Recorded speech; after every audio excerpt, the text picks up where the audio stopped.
What's up, people?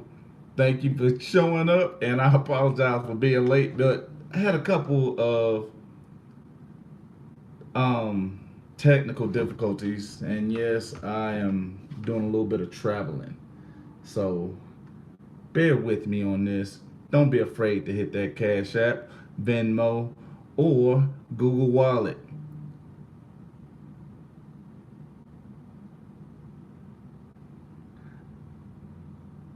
So today, I actually what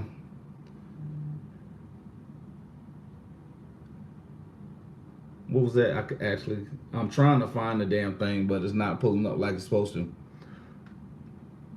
But what I want to go over today is warrants and what police must have in order to execute a warrant. So let's get into it. And today's episode is brought to us by William. Appreciate you. All right. Did I say that right, William? Yeah. All right. Today the episode is sponsored by William. All right. Basically, one of the things I always talk about is getting the warrant application, and there's a lot of things that's supposed to be on the warrant in order for it to be valid and for them to be able to execute it properly. And one of the things that you have to watch out for is the warrant expiration date. Now, here is why that's important, because there are certain things that are supposed to be on each and every warrant in order for them to be valid and to be executed. The first one is the name of the judge. The reason you need the name of the judge is because you have to know who signed off on this warrant, who saw the probable cause, who saw the warrant application to give the okay for this warrant. And then they're going to need the person's name as well as the address. Because again, you remember I talked about how it had to be certain particulars. And I appreciate you guys. Hit that like button as y'all come in. And again, don't be afraid of that donate button or Google Wallet, Cash App, or Venmo. All right, but the third thing, and again, this is what makes that warrant valid, is the date the warrant was issued, because they have a certain amount of time to execute that warrant. And what happens is a lot of times they're looking for that perfect opportunity, because again, within that certain time frame, they also have a certain time frame, because they can't execute warrants at night. I'm gonna say that one more time. They cannot lawfully execute a search warrant at night. Now, on the other hand, if there's an arrest warrant, you still need that, because they also have expiration dates. But I'm going to get into just the search warrant validation dates today. And just like I had said previously, they need a description of the place to be searched. Anything that is not outlined in the warrant is not valid for searching. The description of the items being searched and for what. So not only do they have to have a description of what's being searched, they have to have a reason for searching it. So again, that's where the map hearing comes in, because each and every item that is brought up in these types of investigations are subject to a map hearing. And lastly, the agency authorized to conduct the search. And again, a lot of times you will see what they call interagency cooperation, which generally means you have multiple departments or multiple organizations that are working in concert while executing this warrant. And it still has to be valid. It still has to be laid out properly, and it still has to be executed properly. Now, what I talk about with the warrant expiration, police are generally required to use search warrants within 10 days of the dates they are issued, unless exigent circumstances exist. and a search warrant must be executed between 7 a.m. and 10 p.m. So any other time, unless there is exigent circumstances, which means that there is something there that allowed them that is outside the guidelines, which means imminent danger or imminent harm, or even some cases, not all, some cases where evidence will be destroyed, they're allowed to execute the warrant at a different time. But it is on a case-by-case basis. It is not a generalized thing. So even the time can be challenged. And even during this, I'm going to go over a few cases throughout this whole thing, and we can have a quick Q&A afterwards. But what I wanted to do today was just go over that, because normally on Sundays, what I'm going to start doing is having a live question and answer session for everybody. So this way we get to actually see something, and we can actually hear something with some substance, and might have a question that's being asked by somebody that's watching that can be answered with some type of sense and probably give us a little bit of direction. So give me a half a second, because again, I'm working on about 30 different things right now. Okay. And do we have, are we live? There we go. All right. Now, back to this warrant. Now, here's the thing. I also went over, if police reasonably believe and can show evidence may be destroyed, or a suspect may run, a judge may authorize a search warrant to be executed at night. Again, these are things that allow you to do what is necessary to get to where you need to be when these things are done. Because again, all aspects can be challenged, because police have guidelines that they must follow. It's not a choice. It's not on their own discretion. It is a Fourth Amendment requirement. It is part of their oath of office. It is how it is supposed to be done, period, across the board. And it doesn't change from state to state, and it doesn't change from county to county. If they're choosing not to follow law, then they don't need to be wearing a badge. They don't need to be wearing, or even getting up to go to work, if you want to call it that. So, and one of the things I always talk about is, before the police can arrest you, they must articulate, because again, that was from Terry v. Ohio. Now, even with a warrant, police must knock and announce, because remember, the biggest words in law, if, and, or. Police must knock and announce. Keep that in mind. That's why you're police, and they have to state what they are there for. And even with doing a no-knock warrant, they still have to announce. They still have to tell you they are executing a warrant for, blah, blah, blah. And when this happens, you have the right to ask for the warrant. So if they kick open the door, they still have to show you. Why? Because they are amenable to you at all times. See how that came back? And this has nothing to do. Okay, but we're going to get into that, because again, that's what this is. We are showing you how all the things that I've been talking about come together. Because again, they must show you the warrant. Why? Because they are amenable to you at all times. And police may not search your home without your permission, or they have to have a search warrant. I'm going to say that again. They have to have your permission. You must give consent, or they have to have a search warrant. Before they can search your person, they have to have your consent, or they have to have a search warrant, because they must be able to point to the dangerous area. Notice I didn't talk anything about officer safety. You know, the shit that they constantly use. Oh, I had to do this for officer safety. Nobody gives a shit about that because officer safety is not law. I think I had a video that said, yeah, I did. But officer safety is not law. It deals with them articulating because they must have consent or they must articulate because they are amenable at all times. Now,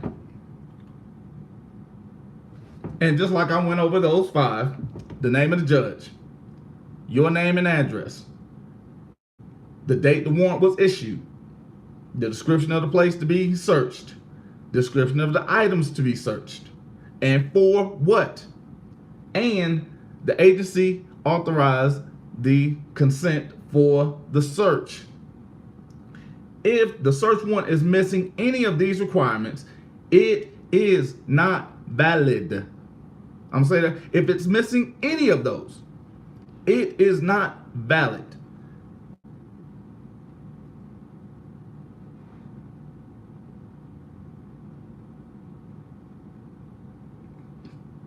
And the biggest part about this, if the police do not have a valid search warrant,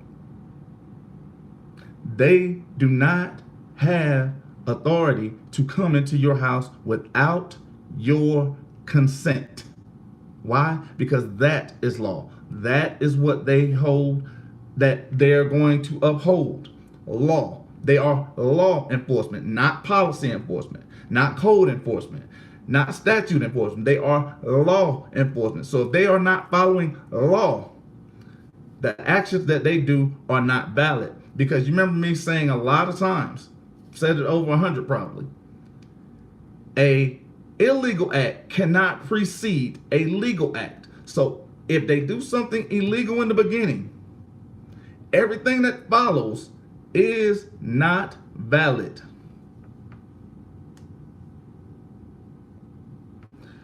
And I'm glad you brought that up, Shelton.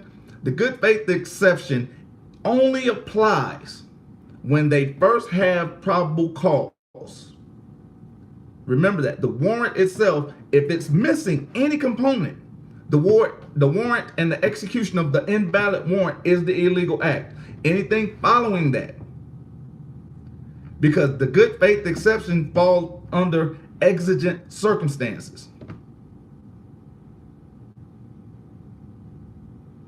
You can appeal the conviction. You can also at the time, because again, prior to you even being convicted, once the warrant is executed, once you're arrested, that's when you start going through the steps I've told you. That's when you go ahead and start setting up the fact that now I have to get discovery. I can set up a map hearing because you need the warrant application. You have to understand what their probable cause is. That way you take all of that apart and then you start doing what you're doing to get out, because they are liable when they violate law. And that's why I give this to you like this. This way we understand, okay, now I know how to fight that. Get the warrant application. If the warrant application does not have proper probable cause, the warrant itself is invalid. So if the warrant is missing any part of those 5, the warrant is invalid. And let's say they grab something that's outside the scope of that warrant, that evidence that they grab, even unless it's a part of the good faith exception, which means it was part of exigent circumstance, which means it could have been destroyed. Or I'm going to give you one more. They may use the fact of calling it inevitable discovery, which means they could have found it on some other stuff, or the plain view, which is again exigent circumstances. But that is few and far between, because if it is again the warrant that's invalid and they execute an invalid warrant, everything behind that is invalid. It is open to suppression via a map hearing. And again, that's what I was actually getting ready to get into. Because you file a motion to suppress based on the unreasonable search and seizure. Because again, that is the 4th Amendment. They raised their hand, swore to God that they was going to uphold. And the suppression itself, if the warrant is insufficient on its face, you have a hearing. If the warrant lacked probable cause, just like I just said, you have a hearing. If the warrant failed to particularly describe evidence and the location to be searched, say that again, and the location to be searched, because you remember, even the items that they're searching, there has to be a reason for them to search it. You have a hearing, and the warrant was not executed properly or was not executed on time, you have grounds for a MAP hearing.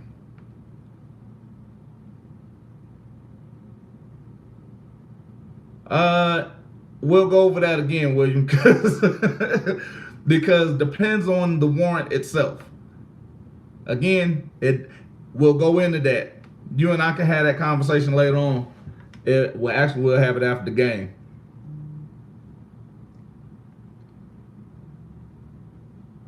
Okay, and just like I stated just a little while ago, police have to knock and announce themselves before coming in, even on a no-knock warrant.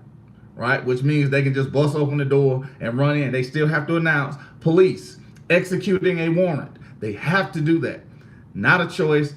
It is a must. That is their job description. It is literally the Fourth Amendment. So understanding that aspect of it. Now we're going into, even if officers have a search warrant or arrest warrant that justifies entering a house, they must announce themselves and their purpose for intruding. Say that one more time. Even if they have a search warrant or an arrest warrant, they still must announce themselves and the reason that they're coming into the home. Because the Fourth Amendment doesn't stop just because they have a search warrant or an arrest warrant. Your duty is not to them. Theirs is to you. That's what they swore. So help me God. That's what they did. So again, this is what we have. And we're going to go, again, I actually like the live. I don't have to do any editing. I can go ahead and do this. So I might have to do this a little longer on Sundays. Might have to hit y'all for an hour out here. Okay. And then at the end of the day, because the long and short of it is, the officers must communicate. Why? Because they are amenable to you at all times. You remember I said that, a year ago, I think? Yeah, I put it in a video a year ago. It's actually in the Constitution of Georgia. It's in the Constitution of Georgia that they are amenable to the public at all times. And that's why it kind of makes me laugh, because people say, well, they're not servants. Well, why do they need permission from me to do their job? Why do they have to tell me what they're doing? Why is it that they can't just freely do shit? Just because they are doesn't mean they're not liable, because if they're doing something outside of law, they're accepting responsibility for their actions, because they are no longer, I think I did that one a couple of days ago, they are no longer actors of the government. I think the Supreme Court case, I brought that up a couple of days ago. They're no longer actors of the government, so every action that they have is invalid. So understanding that is the reason why I say they're public servants. I didn't make it up. It's actually a Supreme Court decision. Several Supreme Court decisions. Even in this, we're hearing they must be amenable at all times. Are they using the word amenable? No, but they're saying they must communicate. They must tell you. They must. Must means they don't have an option. It's not a choice. That's what they do. That is their job. That is their duty. Why?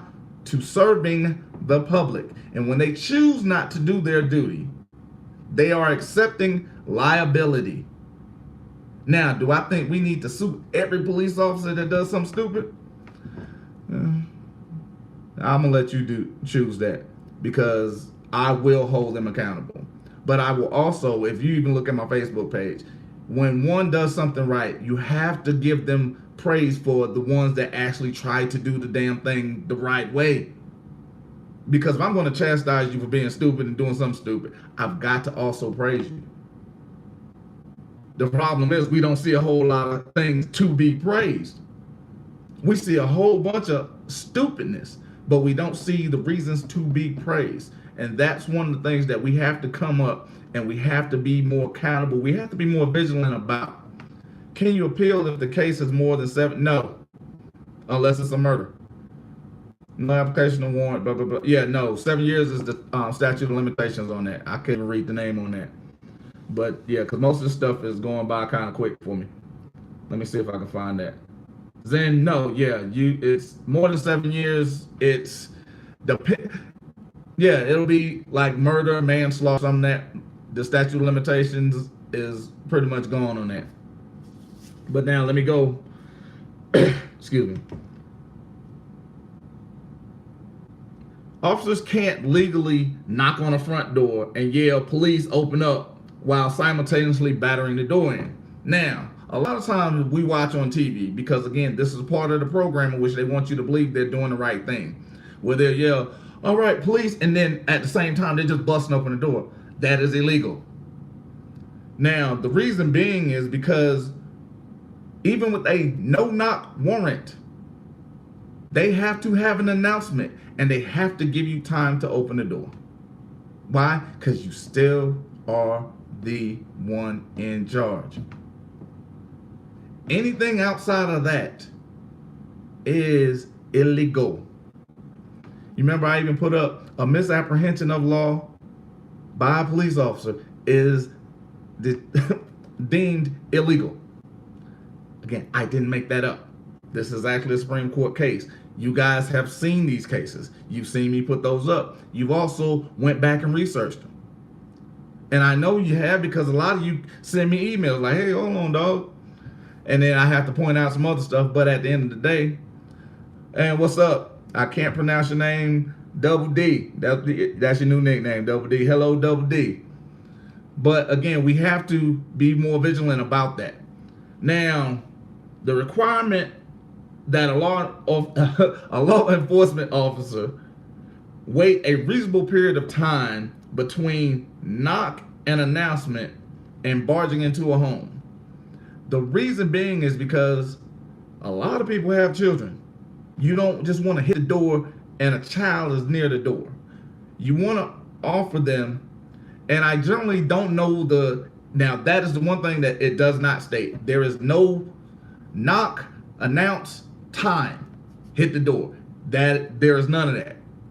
Now, because there's even a case that I'm gonna go over real quick where the police knocked on a hotel room door for 20 seconds and it was deemed still an illegal knock and entry and the case was thrown out.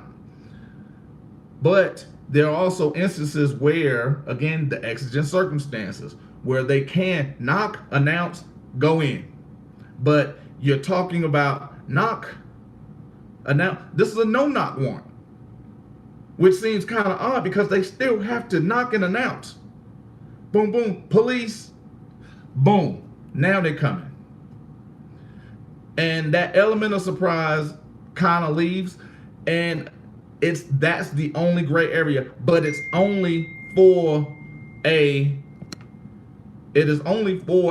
no-knock warrant. A regular warrant, they need permission to come in. It needs to be valid on all aspects, because if it is not, that police officer that is executing that warrant is taking responsibility for the actions that's being done with that warrant. Now, here's where the fun comes in, because I might have to put these in somewhere. You know what? I'm going to see if I can copy and paste it. Can I do it in the comments? Y'all mind if I put it in the comments? I think that might help a little bit. I don't know. It might not. I don't know. Can I even do that?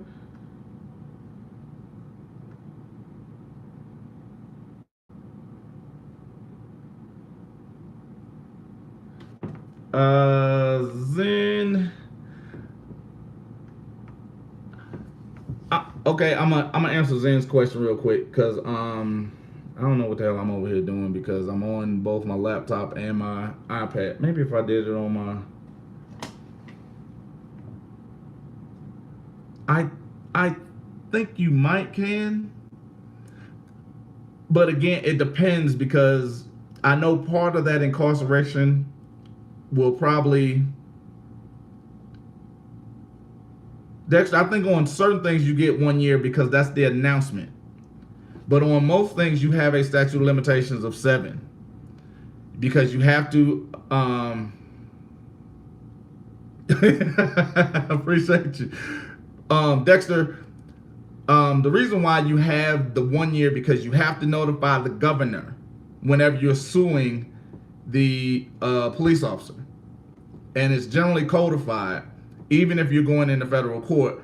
But at the same time, if you're suing in their personal capacity, that announcement is just a formality, because if you're suing the state,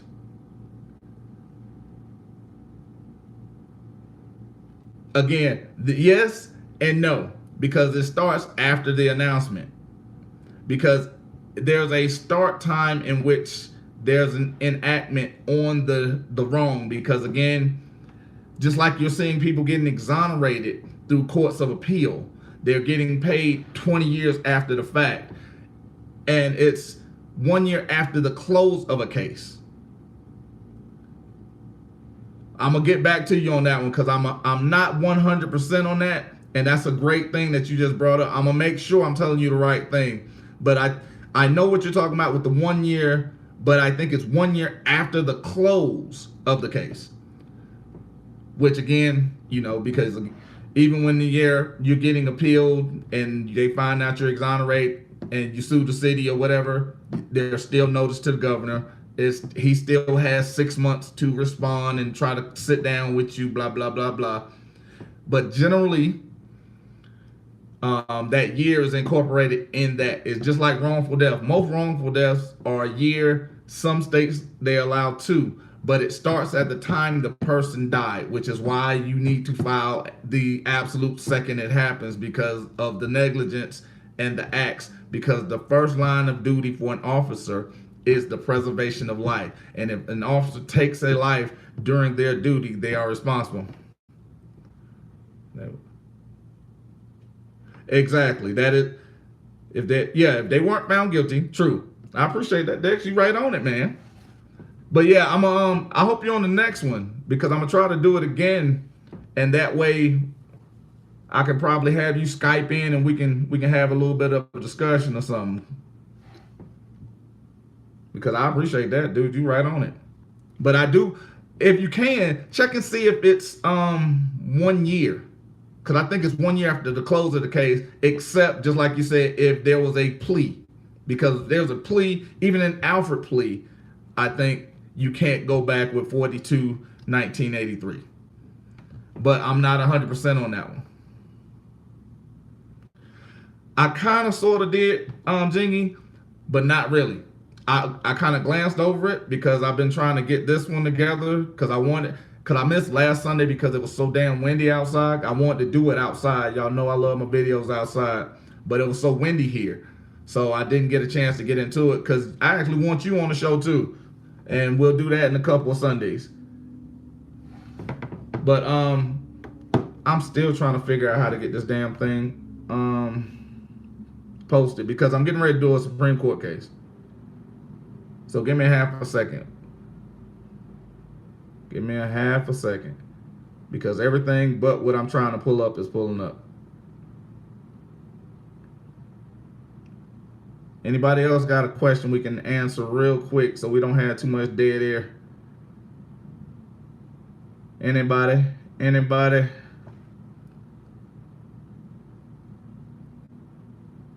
Exactly. Once you give up your rights, they are forever given up. That's why I constantly say fight, fight, fight. Appreciate you, Richard. Gave the $5. All right. I don't know. Can somebody tell me how to pull this up on here so I can show my show on here and comment on here? Because it's just doing another. Yeah, see, it's just coming up with, oh shit. I have to do a post or something. I don't want to do a post because I want to put the Supreme Court case. Well, you know what? I'll just actually go back. I got a case from South Dakota I need help on, if anyone can help me personally. Well, let's see what we can figure out. Shoot me an email, greatestnow@yahoo. And worst case scenario, we figure out how to make it work. Now, let me get back on it. Okay, Franksby, Delaware is a good case for channel. Yes, because that was the one I did a couple days ago. I'm glad you brought that up. Franks v. Delaware. That is a great case. I'm going to give you, I want to say I got 5 more, which is why I did not want to do this for a video. I am in the Lone Star State, baby. I'm in greatestnow at Yahoo. I'm in El Paso, Texas. Excuse me. Okay. So get your pens and pencils out. I'm going to see if I might end up having to just post it after the video. I hope you guys don't mind. Look in the comment section or description. I'm going to put it up. The whole little thing will be put somewhere so everybody can see it. All right. We're going to go with Kerr, K-E-R, v. California, 374 U.S. 23, 1963. And in this case, the Fourth Amendment prohibition, good God, man. See, I cut all this out whenever I edit. So whenever I screw that up, yeah. Prohibition on unreasonable search and seizure and the exclusionary rule, which is exigent circumstances, for evidence obtained from unreasonable search and seizures applied to the states through the 14th Amendment. Because if you remember, the selective incorporation doctrine also applies through the states through the 14th Amendment. So it lets you know the state can't override decisions that have already been made. Why? Because federal law and Supreme Court decisions are law. The federal statutes and Supreme Court decisions are law, which is why we're coming in. Just like Dexter brought up 42 USC 1983. The grounds for that is set up in federal law. When you're talking about the Constitution, that is a federal instance. Although you can bring them in a state venue because the state has to. All right, yeah, I'll be looking for that email. Although you can bring them in a state venue and the state has to, say that one more, has to, they must. We understand must in grade school as a command, no choice. That is it. They must abide by. And what is that, Stairs Doctrine? I don't know if I did a video on that yet. I know I got one in the bag, just got it cocked and wrote. But they have to stand by decisions already made. So understand, it goes through the selective incorporation doctrine, which everything flows through the 14th Amendment. Thank you. What Dexter just wrote. See, Dex, I'm going to have you on the show, man. You working it out. But yes, it has to be stayed. This is why I always say when you're going about anything and you're challenging, you can remove any case to federal court. When you're having constitutional issues, why? Because the Constitution falls under federal guidelines. The acting of federal law or the enactment of law falls under federal. Supreme Court, federal. They are not, they're the judicial branch of the federal execution. Thank you.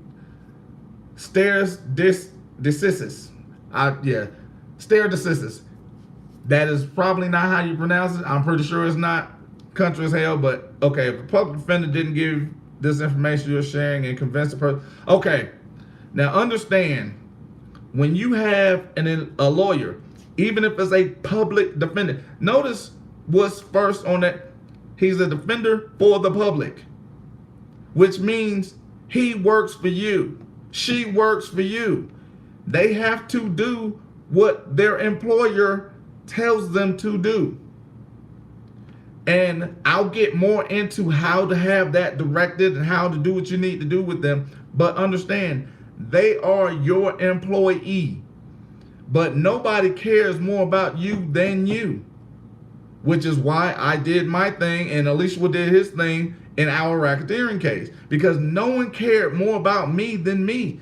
Everybody I talked to, everybody my grandmother talked to, everybody my fiance talked to, everybody her sister talked to, they were like, dude, take a deal. Take a deal. I had 13 people that I helped take deals for a statute that did not exist. And then they got pissed at me because I went home and they are on paper or went to prison. They chose a deal. But understand, when you're taking control of yourself, this is what I'm actually trying to relay to everyone. Put yourself in a position where you take control of you. There's need to move. Actually, no.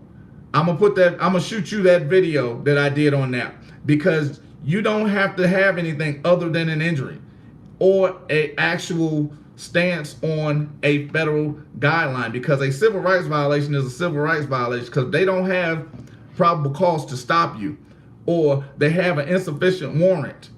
You can remove a case to federal court. It doesn't matter the case. And I'm glad you brought that up. You know what? This actually is a question and answers today, huh? So I guess we're getting it rolling. All right.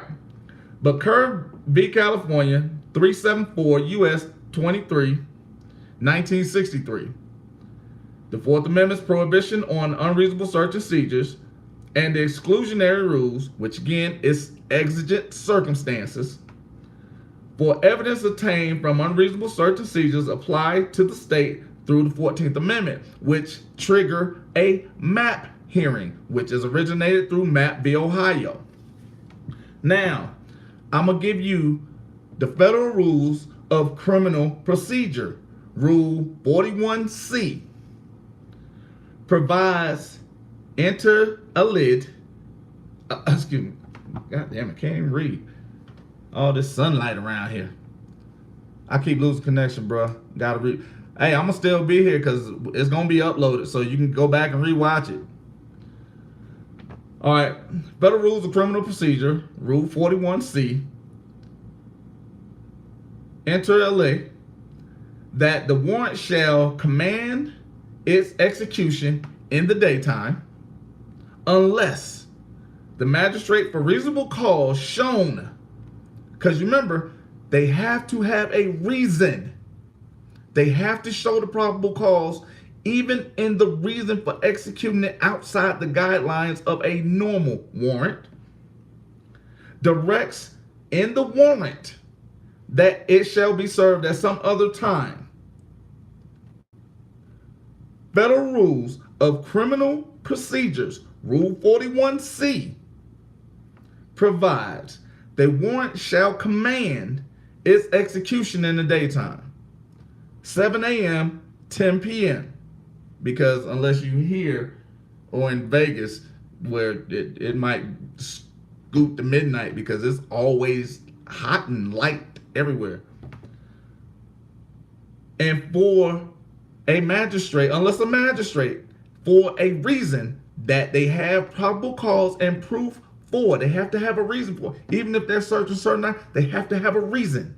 Why? Because they are public servants. And this goes back to Jones. Okay, I'm gonna give you that. It's greatestnow at Yahoo. Greatestnow at Yahoo. So again, if need be, I'll put it in the comment sections after the show. So shoot me a reminder that I don't forget that before we close out. And I appreciate, I didn't even see who shot the two. Okay, oh, I appreciate you, Big Shitty. And no, I don't have a list. That's actually his name. So, all right, now, Federal Rule of Criminal Procedure, rule. So what's the remedy if the DA committed a legal act to get a conviction?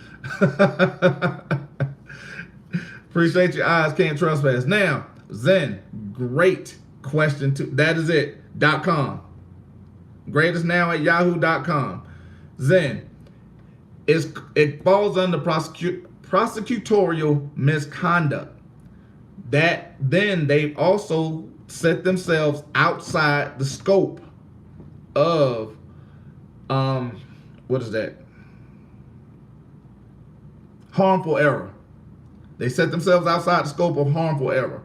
So when they set themselves outside of that, and you have proof of that, because as I've been putting up, it's not what you know, it's what you can prove. If there's documentation, which it probably is, because often they've been doing wrong so long that they believe that you're stupid enough to believe what they're doing is right. So they'll give you everything you need to beat them.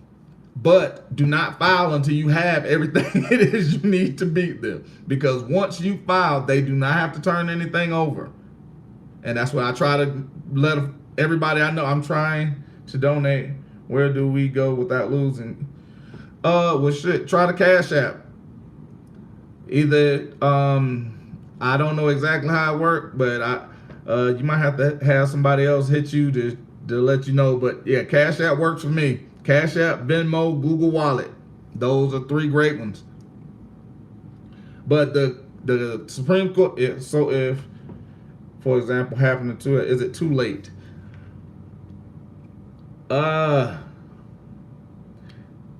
Again, I have to verify, because like I said, Dex brought up 1 year, and I think he had, I think I know what he's talking about, because they have a guideline for it, and I think the 1 year application of it is for the close of the case, but I'm not 100% sure on that. So I'll have to give you a conversation probably on tomorrow. So just hit me up, William. Hit me up sometime early tomorrow to remind me to give you a call on that, so we can move forward on that. But or Dex, you got my email. Just hit me up, and you and I can converse. And like I said, hopefully, probably next week, have you on the show for a few minutes and do a little Skype or something. But again, federal rules of criminal procedure, Rule 41C. The Supreme Court cases that support that statute is Jones v. U.S. 357 U.S. 493 1958. The second one is Gooding v. U.S. 416 U.S. 430 1974. And a separate statutory ruling applies to narcotics cases. Now, these are the things that, I said, Zen, appreciate you putting the 10 on there. The statutory rule that applies for narcotics cases, these are some of the, thank you, Laura. These are some of the exceptions, just like I was like narcotics, which can be a whole bunch of things, or murder, manslaughter, assault. Because again, there are levels to assault, there are levels to burglary, there are levels to robbery. So each one of those levels garnishes a different level or a statute of limitation on refiling, because that's why they give you the appeals process. Because a lot of times it is rushed, because the judgment itself is done by people who they've set up to fear you. So a lot of people will convict because they're scared of you. I'm going to do that tomorrow. I saw that. I think you sent that to me yesterday, right? If it wasn't you, somebody sent it to me yesterday. I was planning on doing that today, but I'm going to do that one tomorrow. You know, it's a great question. Does anybody want me to talk about that Supreme Court case tomorrow, or just do a video? You know, y'all just let me know, because I am going to do that one. It will repeat your 2 cases one more time. Michael, the cases are Jones v. U.S. 372 U.S. 493 1958. The second one is Gooding v. U.S. 416 U.S. 430 1974. Now, will you guys just let me know before we hang up? You know what? I've been having all kinds of screw ups with these people, but I'm gonna leave it on like that. All right, appreciate you, Michael.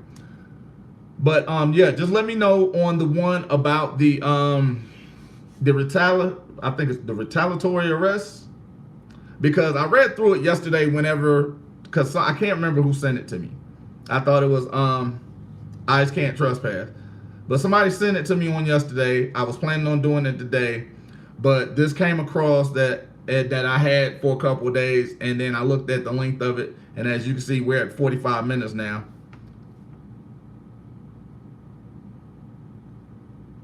Okay, Delaware v. Prowse, because again, that is also a part of something that I'm getting ready to get into, because they have to have a reason. Even if you're an Uber driver, if you are a truck driver, they need a reason to stop you. Even if a person calls in and says that you committed a crime, they have to have probable cause. Just them saying it. Well, I'm gonna either do a notification for, or is there a stats?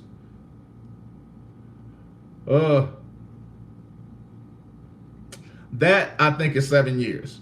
I think that one's also 7 years. And is there a statute of limitations on ineffectiveness of counsel or misconduct? I think both of those are 7 years. But again, I have to go back and look into it to make sure that I'm telling you the right thing, because I want to make sure that it's either from the action or if it's from the close. Because a lot of times it's from the close when it's dealing with going back. It is 2 years. So yeah, that's I'll give you that, about 2 years, because again, but is that from the close or is it from the time of the act? Because I think it's from the close, because even after the close of the case, you have that 6 to 9 months. It's a staple case from. Okay, Dexter says time of act. Okay, so it's 2 years from the time of act, so that's probably about right. And Dex says research Strickland v. Washington. It's a staple case for incompetency of counsel. They stopped me and my family on the way to get food for nothing. Then they lied, and she couldn't see my plate, my states, and report me saw me driving with plate in back window. Oh, hell. Damn all that. Yeah, just go ahead and beat them in court and call it a day. But yes, Strickland v. Washington is a staple case for incompetence on counsel. And Dex, we might have to have you pick a topic and we talk about something. Oh yeah, then federal. There you go. All right. Now I'm gonna go over the narcotics portion of the statutory rule when it comes to the warrant itself with narcotics, because again, narcotics can, not often, but can fall under the exclusionary rule or exigent circumstances, which allows them to do a little bit more hinky stuff, but again, they still have to have proof that those exigent circumstances existed. Now, in narcotics cases, magistrates are authorized to issue no-knock warrants if they find that there is probable cause, because again, they have to show a reason for them to use a no-knock warrant. There has to be probable cause, which only comes from a crime, because there's an injured party. And it's because with narcotics, they play the rules different. Even if the DA didn't file their oath over the time. Again, it's going to depend, but I think even on the federal guidelines, you might have to research Strickland v. Washington. I think that's it. Yeah, Strickland v. Washington, and we'll get a better understanding of it. And the only reason I say it like that, because on the ones that I've done, it was like immediately after it happened. Because even with my case, I filed on Courtney like during the trial. I filed a lawsuit on her during the trial, like the second day of the trial. Cause like as soon as it happened, I had proof of it, and it was like boom, there you go. But I ended up letting it go because Courtney and I had a conversation afterwards. So it wasn't. I was satisfied at my level of justice on that. So that's why I let that one go. Okay. I'm waiting for the police to come at me for growing legal weed. Okay. Well, we're not going to have them coming at you for no legal weed. What do you do when a prosecutor enters a plea for you? Okay. I actually covered this last week, I believe. What to do if a prosecutor enters a plea on your behalf? Well, there's a thing called a notice of no entry of plea. And then you go from there. But you also have to make sure you do the 3 steps that I also laid out. You fire in writing everyone that has a bar card, because the court, when your liberty is at stake, must appoint you counsel. It's not even their choice. They have to give you somebody. You have to fire them in writing. Then you have to do your entry of appearance. Then you file your motion for discovery. And then after that, the only thing about that, when you do that, you lose the right or grounds for appeal where it states the incompetency of ineffectiveness of counsel, because you have the choice of counsel, not quality. So just keep that in mind when you're defending your own. I advise the marshal that I would invoke. What? Yeah, because they understand whenever they're acting outside the law, because they still have guidelines in which they need to follow and go through that. So that's actually, as long as you do it, don't just make it an idle threat. Okay. Okay, in narcotics case, magistrates are authorized to issue no-knock warrants if they find that there's probable cause to believe, 1, the property sought may, and if given notice, will easily and quickly be destroyed. So I think this was why you were posting about your Colorado issue. I'm waiting for the, okay. Well, yeah, make sure you got it on video too, because you know they're not going to have it. I'm still waiting for federal court judge to approve my case. Generally, it takes 30, sometimes 45 days. If it's longer than that, go in there and start talking. Go in there, make sure you keep filing what it is that you need to file, because it's over 60. Yeah, then you're going to have to go in there and probably refile. Yes, now. Yeah, if it's over 60, you have to go ahead, because I tell everybody, treat it as if the court is moving. So when you go in and you start filing, you keep filing until the case is over with. You don't wait for them. You don't wait for responses. You just go ahead, handle your business, and keep hitting them in the head. All right? But again, I think this was, what's my guy name? 007. Okay. Yeah, I think this is what you were talking about. Are plea deals contracts? Yes. That's the easy one. Do you have any templates for paperwork? I don't really like to do templates because a lot of times, yes, Dexter, a lot of times each person has a little bit of little different aspect as far as what they're actually going into. So if you're doing something cookie cutter, that can get folks into trouble, because then you're just, I don't like to do what a lot of people do, and that's sell a system. So yeah, and every state is different as well. So I don't want to just give somebody something and it's something that Abdu. Okay, that one I think I'm not sure if I had addressed you once before about the tent. Basically with the tent, you're going to have to go in and fight that one, because you're going to have to, there's no injured party because of your tent. That is an administrative issue, and they can't apply administrative rules to you civilly or even criminally. So you have to go. Okay, just hit me up, because the email on that one, Laura, is greatestnow@yahoo. greatestnow@yahoo.com. But yeah, going back to the tent, just go in there and you have to fight it, because at the end of the day, you have the right to confrontation. If there is no right to confrontation, everybody becomes liable. You just put that on the record by saying it. I thank you, Laura. And again, people, I love you guys. Appreciate the guys that hit that super chat. Don't forget about the Cash App and Venmo and Google Wallet. I think my boy Noel loves that one.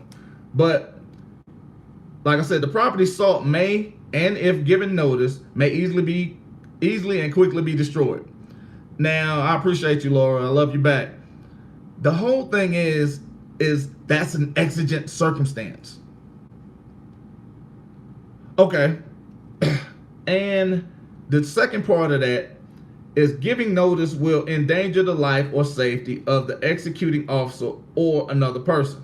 Now, I've been trespassed from the police department. How in the hell? Great content. I appreciate you. I'm gonna address that trespassing in just a second. I'm glad you put that, because that, to me, that's dumb as hell. How are they gonna trespass you from a place that you pay for?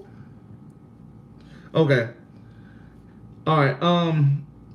But actually, don't trespass can only hold up if you don't have business. If you're going there to pick up your records, they can't stop you from picking up your records. And if they attempt to arrest you for picking up your records, then they become liable in civil federal court. So at the end of the day, but if you're going up there to protest and do some other stuff, then they'll find a way to wiggle around that. And because at the end of the day, when you realize what they are allowed to do and what they can and can't do, the only thing they can do is aggravate the shit out of you. That's it.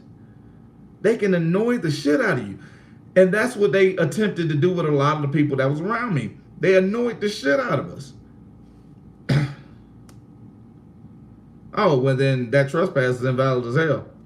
So, but again, that's a judicial matter which you're gonna have to address it on. And just stay calm all the way stay calm all the way to the bank. And hell, because even I had an issue with a guy. He was telling me I tell people to sue too much. I was like, okay, well, at the end of the day, technically that's what they're doing to you every time they write you a traffic ticket. Because if you don't pay them, they hold you hostage. So they're suing you. A jaywalking ticket is a lawsuit. A parking ticket is a lawsuit. So why shouldn't I do to them what they're doing to me? At the end of the day, if they're not going to do their job, I got to hit them pockets. Now, this is one of the few times you will actually see. I think NCAA versus Alabama for public trespassing, I think it will fall under there because you can't criminalize a constitutional act. So, okay. I think appreciate that, Mike. Appreciate that chime in. Yeah, NCAA versus Alabama, you can't criminalize a constitutional act, but again, it's still a judicial matter. You're still going to have to go in. You're going to have to fight. You're going to have to, stand up on it. Excuse me. And I think this is the only time, exactly, the dark tent is avoided stop because of Delaware v. Prowse. They had to have a complaining witness, an injured party, for them to stop you.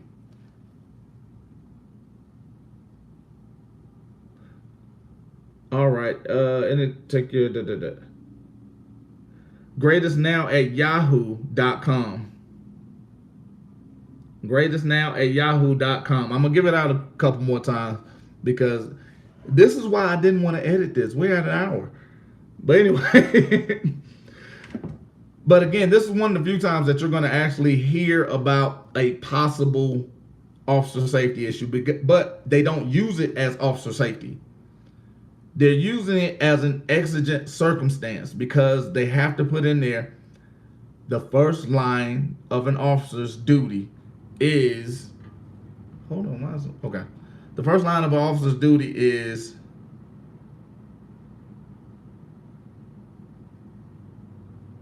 you don't have to. That's what I think that's the video that police didn't want you to see. You don't have to participate in their investigation.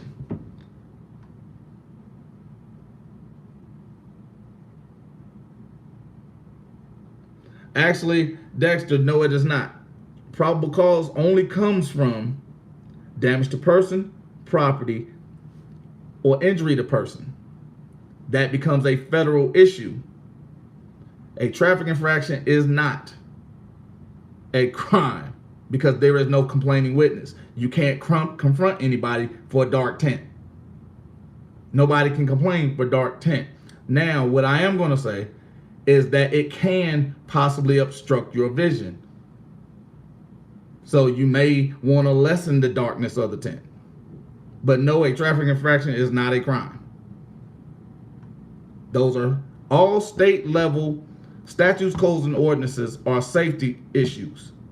That's why they change from county to county.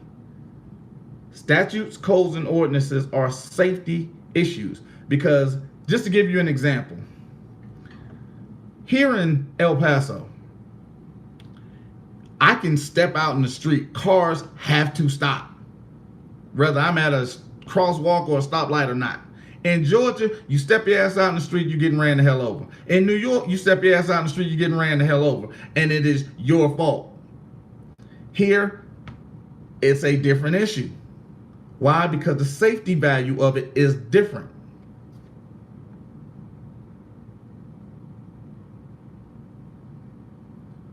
Ignorance of the law is no excuse. They are deemed to know the law when they raise their hand.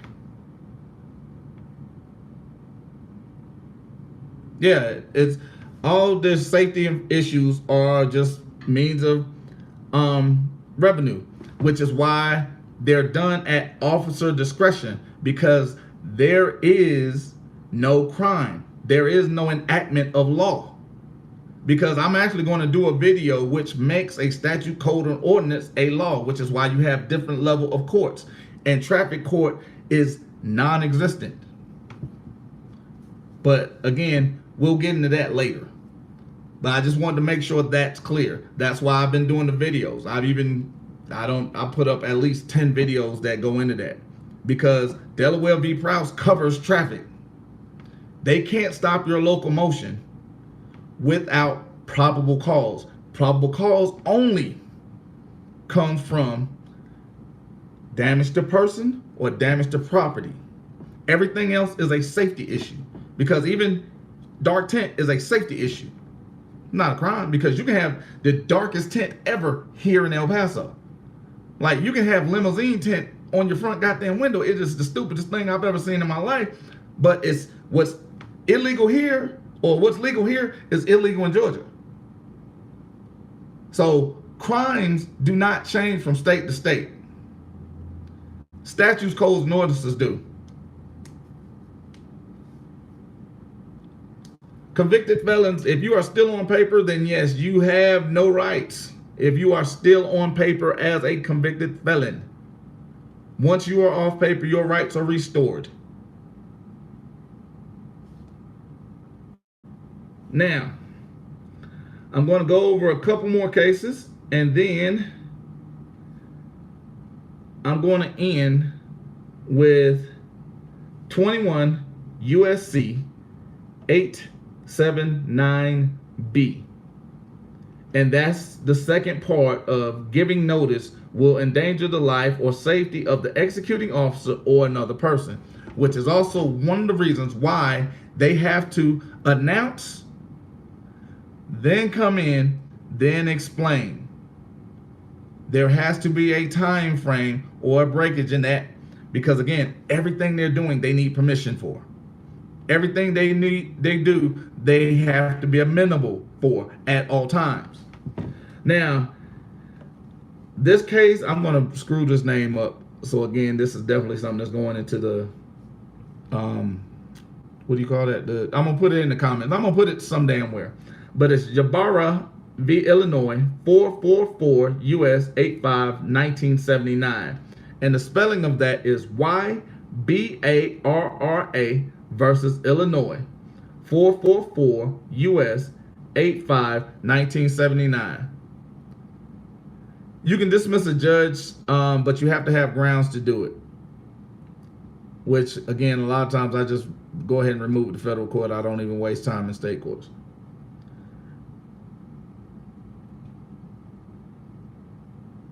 Now, and this one deals with the patron in a bar. And it goes on to state, or reaffirming, United States v. D. Ray, DIRE 332 U.S. 581, 1948. Occupant of vehicle may not be searched merely because they're on grounds to search the automobile. Now, because you remember I told you in Terryville, Ohio, you cannot search the passenger even though they're seized unless they can articulate either permission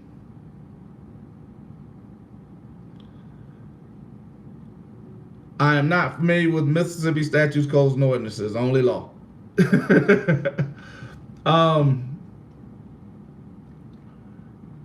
You cannot search the passenger unless you have permission, or you can point to the dangerous area to which they need to be searched, because officer safety never comes into that aspect unless it can be demonstrated that it was an ongoing threat to their safety. But again, they have to be able to illustrate the probable cause through articulation, and they have to write it down.